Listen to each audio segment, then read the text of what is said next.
streaming and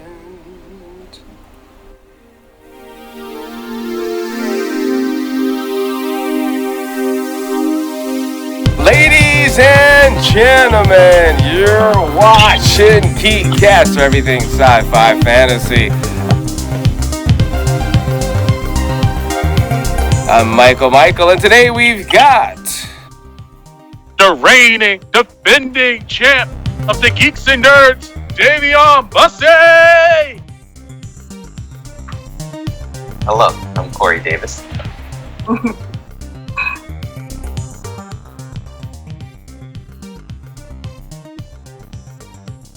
and I guess that her silence is her intro.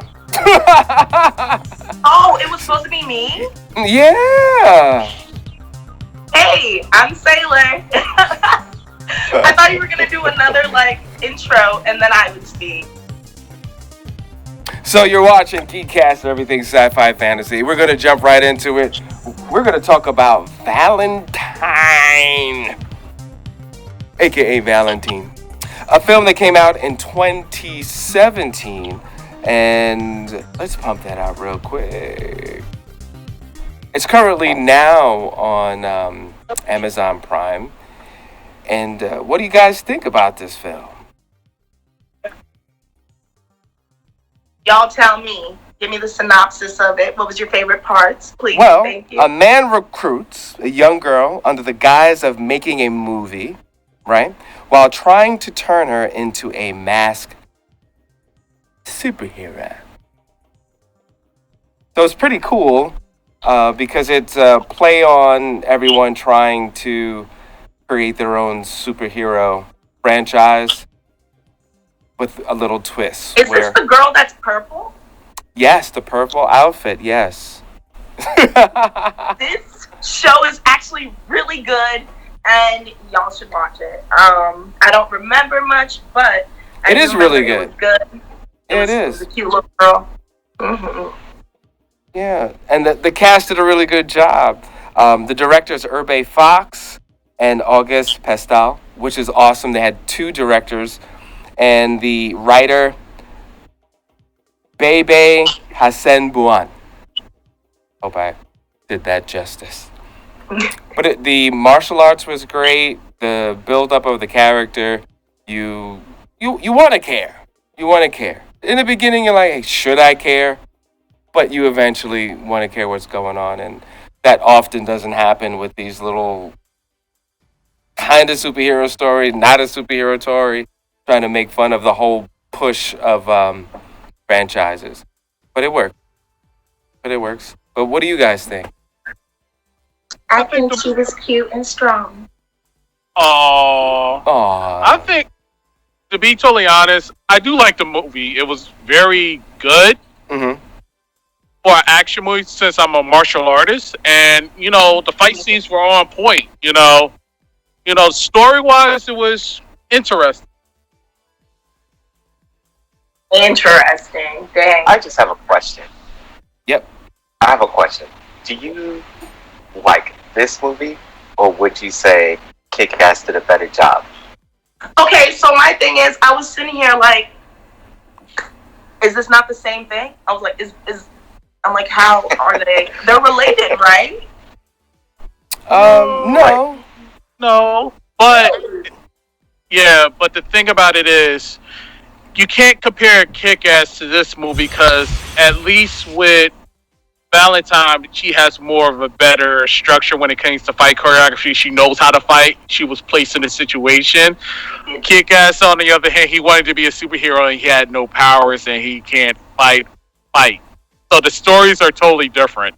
And no, I mean like the purple girl in both movies. Is that not the same? No. Hit Girl is totally.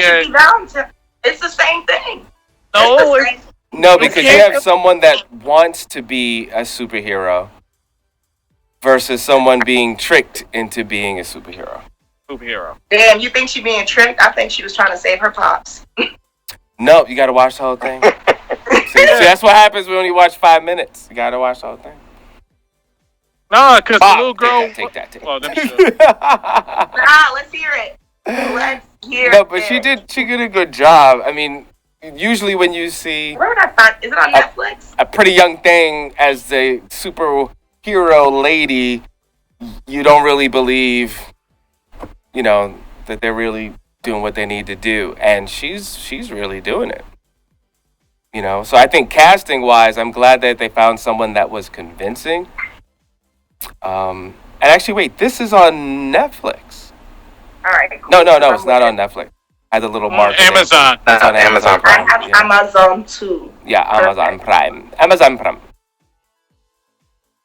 So yeah, I would check it out. It has its campy moments, but then you have to believe in this world, and it's kind of hard. The whole villains, and they definitely make fun of this kind of Harley Quinnish personality. Kind of dressed up as a little bit of a Joker, a little bit of Harley Quinn, and had a Batman t-shirt at one point in it.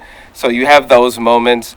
The special effects with the crowds were pretty much believable. But if you pay attention, you realize they were special effects. I think I don't know if it's considered a major film, because they did certain things in here that they had to have a really good budget to do it. I don't know. Overall, we know we need a rating system. How many geeks we're gonna give them? How many G's? Oh, that's cute. Oh my God, the Sonic movies on here. What do you think, guys? I'll give it a 3G. Out of three out of 5. 3 out of 5? Yeah, because we going with the whole conspiracy theory with 5G. Oh, great. We're gonna get a lot of DMs on that one. All right. So, 3. I love how she turned her face. You know what? If I had to be hard, and yeah, I think 3 out of 5 is fair. 3 out of 5, and you should watch it. If you have the free time, it's worth checking it out. 3G? All right. Well, even though you only saw a little bit of it, Leone, what are you thinking? Yeah. 3 out of 5 still? What do you think? I would probably put it like a 3.5. I wouldn't say like fully 4. That's a little too high.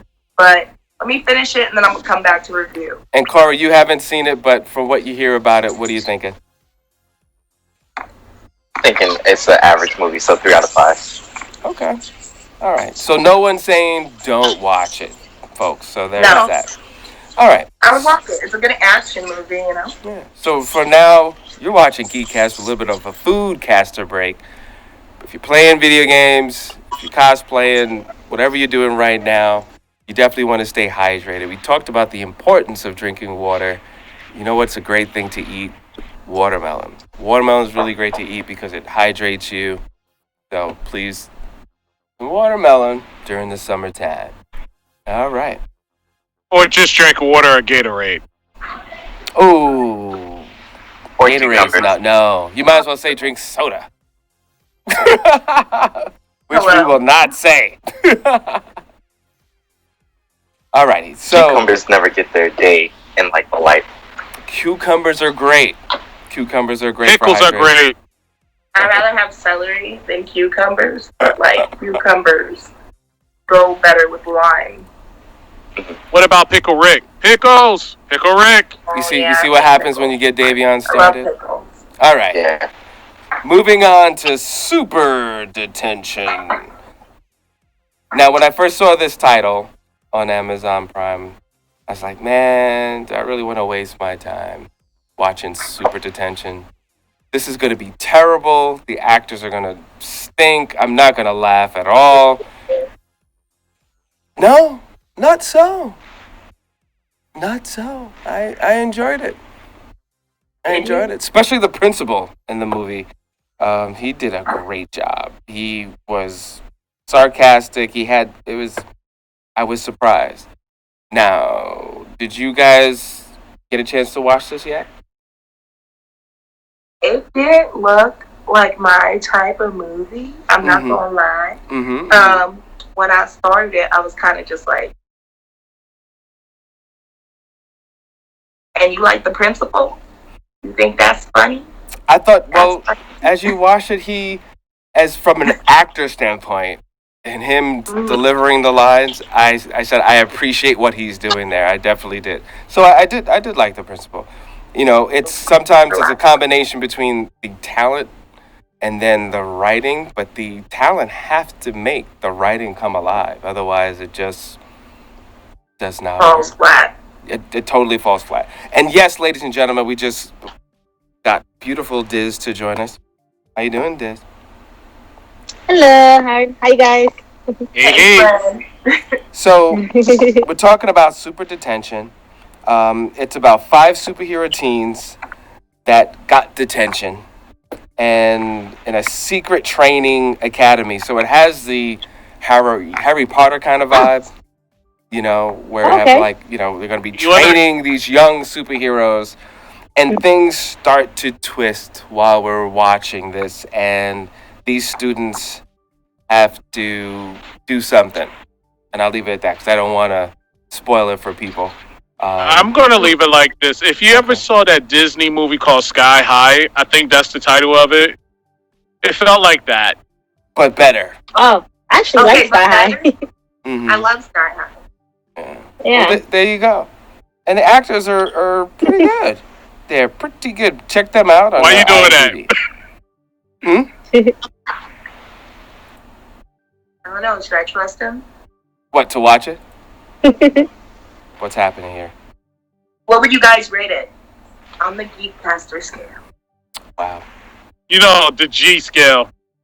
Well, this was more entertaining than the last film, than Valentine. Valentine, I kept thinking, I couldn't help but just think of production, think of the martial arts, but they're different vibes. I would say this, man. Wait. Let me finish. I would say 3.5. It definitely was better than the other one. I wouldn't say it's like super amazing. It could have easily been a 4 if it ended better. Like there was a little, you know, that before they wrap it up where the script kind of falls flat and things start to repeat. If that didn't happen, it would have been a strong 4.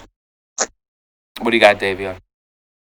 Because I felt Sky High all over that film, I will rate this a 2.9 on the G scale. 2.9? It's lower than the Valentine? Remember, I'm a martial artist. Sorry. I see where you're going with it. That's fair. Because you can't help but think of production martial arts with the other film. While the other one, you're just being entertained, just trying to enjoy.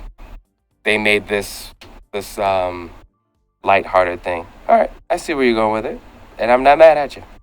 Maybe if I had kids, I'll probably be like, yeah, this was a great movie for the family. Mm-hmm. All right, so let's move on to Guava Island. Uh-oh. Now, this came out a while ago, and I just was like, okay, Guava Island. You know, Donald Glover, Rihanna, they're stars. Okay. I'll see that eventually. I was pleasantly surprised. In some aspects, and in some aspects a little disappointed.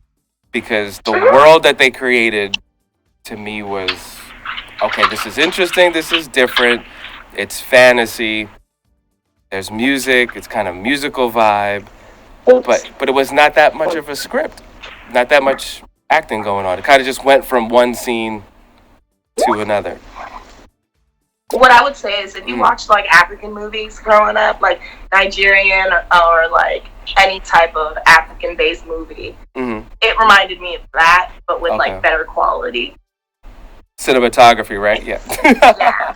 Better. So you're talking about like from Nigeria, somebody getting shot and they're supposed to have been down already, and did they actually place the No, I'm talking more so like not even like, you know, like those are older Nollywood movies. So like newer Nollywood, it's still just like from scene to scene to scene. Like it's not how do I say it? It's not what you would expect from like a normal movie. It's what you expect of like maybe even a documentary that's done very well and they're singing. So that's how I feel about Guava Island. I like the characters, of course, but like story-wise, leave Rihanna alone. I love my wife, Rihanna. She's coming out with a skincare line. She's not worried about Guava Island, y'all. Not worried. But super imaginative. I really hope Donald Glover does like more of this. You got to really see him have fun, be that side of him that we all love. Like we love Donald Glover. Like we just Exactly. there's something about him, and this film really taps into that. Again, I just wish there was more of a script, and it just seems like there's so many missing chunks that we could have explored within this film. So I don't know. It's really hard to grade this one. Mm-hmm. Like his good work was Atlanta as a producer, writer, and director. Don't forget Community. Oh, he did an awesome job with Community. But he's going to be well known about Atlanta. To be honest with you, than Community. Yeah, I mean, yes, but also, I don't know. If you're older, you really watch Community for Donald Glover. And then that's when he came out with, like, Camp and everything. Like, it's a staple for a Gambino fan. Right. But also, when you look at it years from now, when you go back, you're going to say that those are really good shows and they were entertaining. But believe it or not, as much as there are areas that need to step it up, Guava Island was brilliant. There's a genius there and a risk that those other shows don't have. You know, it's kind of like someone saying, you know what, I'm just going to do this thing about this alien and I'm going to call it E.T. or I'm going to do Jaws. I'm going to do Star Wars. Like there's certain creative works that people will go back to and then be like, this was actually better than how it was received. And those other ones are just... Guava Island will be one of those, though? I think so. Like, it's been a couple of years, and because I have not received that. Because it's different. It's different. Because, like, look at it right now with COVID-19, the whole pandemic. People are now checking out older films. They have the time to check out other content. And, like, wow, this was actually... Okay, you know what? This is artsy. This is artistic. The other ones are just mathematical, really good shows. You know, you write this, you hit the beat, you do that, you add the tension. So it's like a Disney film. Disney films are mathematically perfect. You know, they know how to make you cry by the third act or whatever it is. Yes. But you don't talk about that as being genius or brilliant. It's the doing something different, and I think Donald Glover actually created something, and he's actually the executive producer, or one of the executive producers of this, so I just hats off for doing something different and not going the easy route. So yeah, that's a fair point. Yeah. So what would you give Guava Island?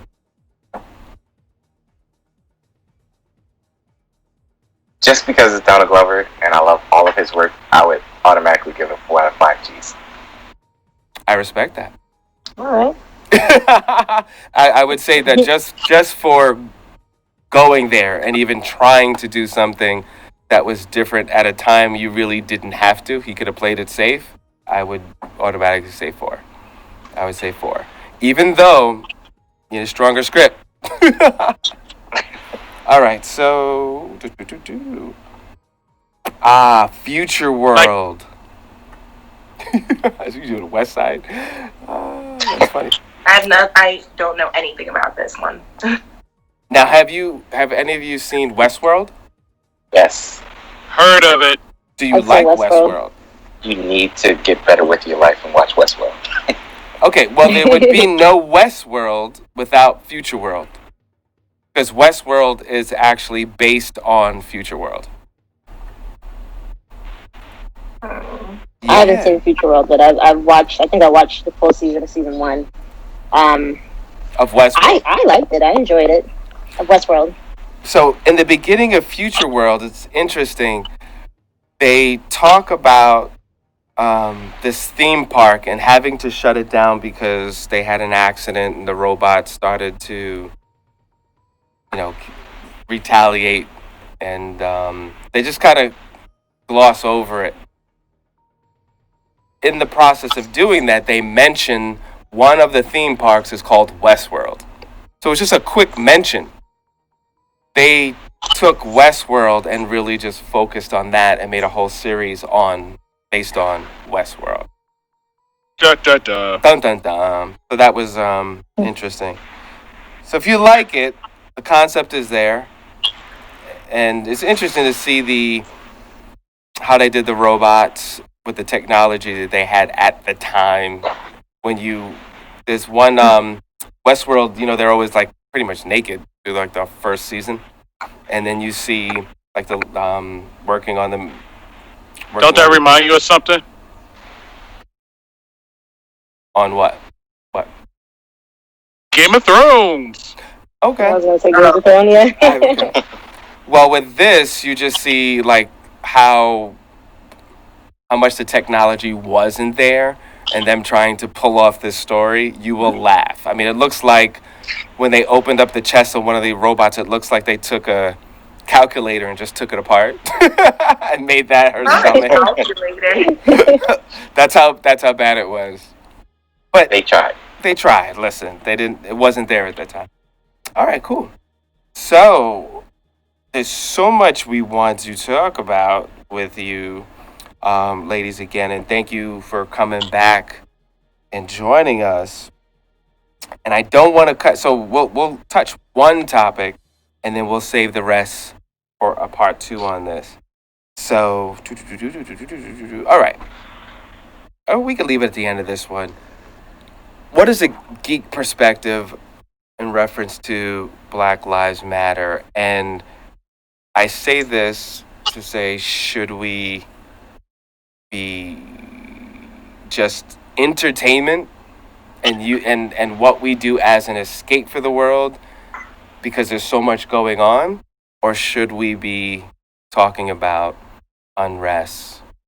What is your take on that? And injustice. Like Unrest and injustice. Yeah. Go ahead.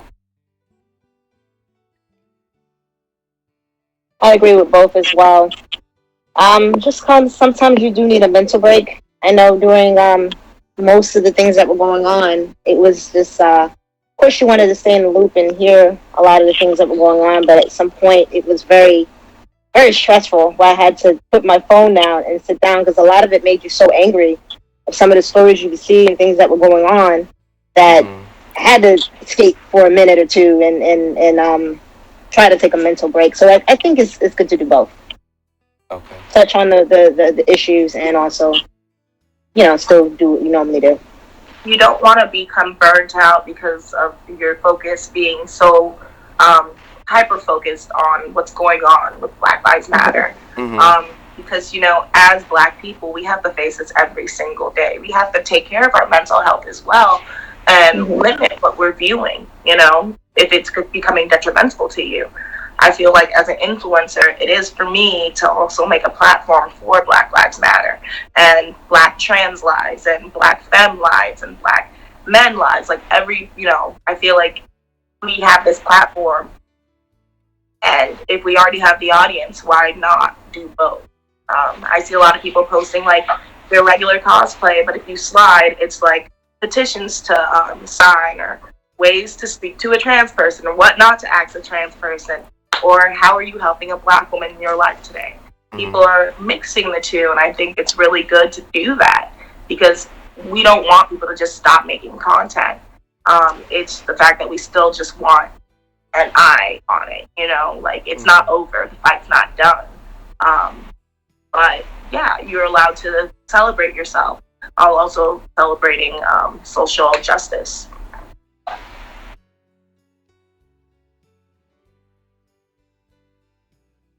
Dayveonne, Corey? Okay, I would agree with the ladies. It is both. Because reality is you can't consume yourself into too much of what's going on in the world. You would lose it. You would basically not be the same. Sometimes, you would probably have a mental breakdown. So it's better to basically occupy your time. Still be for the cause and be about the cause, but also be concerning about your mental state. So it's better to basically balance the two than to just be full on Black Lives or full on entertain. Because I think even with the entertainment, you can't be full on with that because of the fact that you would feel like you're shining or being an outcast or basically.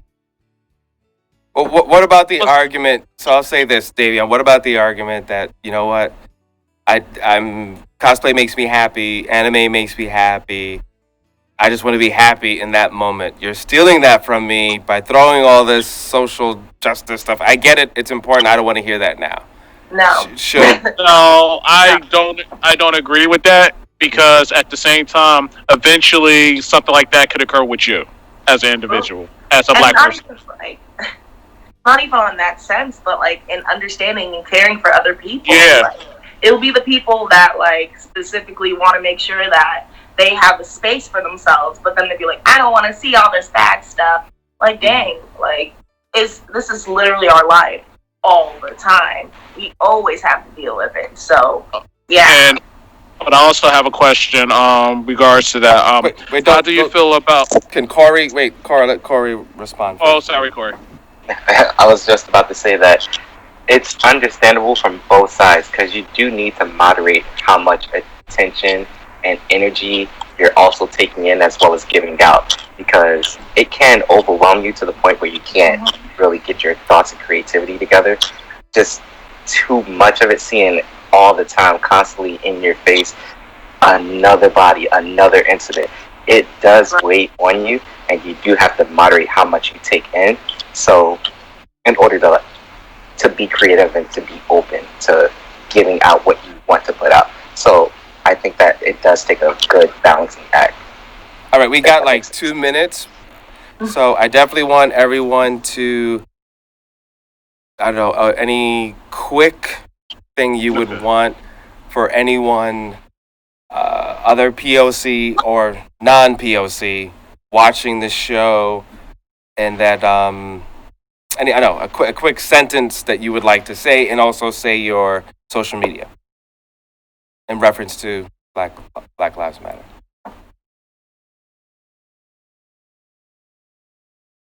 Dayveonne. Sailor Leone.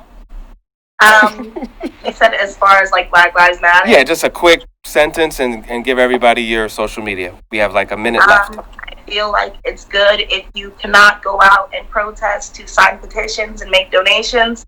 My Instagram is Sailor Leone Cosplay, Facebook Sailor Leone Cosplay, Twitter is Sailor Leone, and on my bio link, click it and see some petitions and places to donate.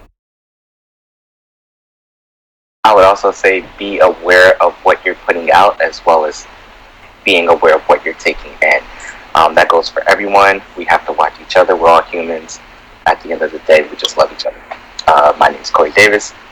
Instagram, IG handle is IamGT3. I'm trying to think of something to say that is positive and not too aggressive. Speak your heart. I don't think I could do that quick. Beautiful Diz 1 on Instagram. Keep hope alive. All Maybe on right. Bussey Instagram. Keep hope alive. All right. Michael, my Instagram is Michael7Michael. Really quick, I would say stay focused. It's Black Lives Matter. That's it. Nothing else. Let's stay focused on that. Let's make some change, and then we can move on to the other stuff. Don't get distracted. And you're watching GEEKCASTER. Woohoo! Be good to everybody.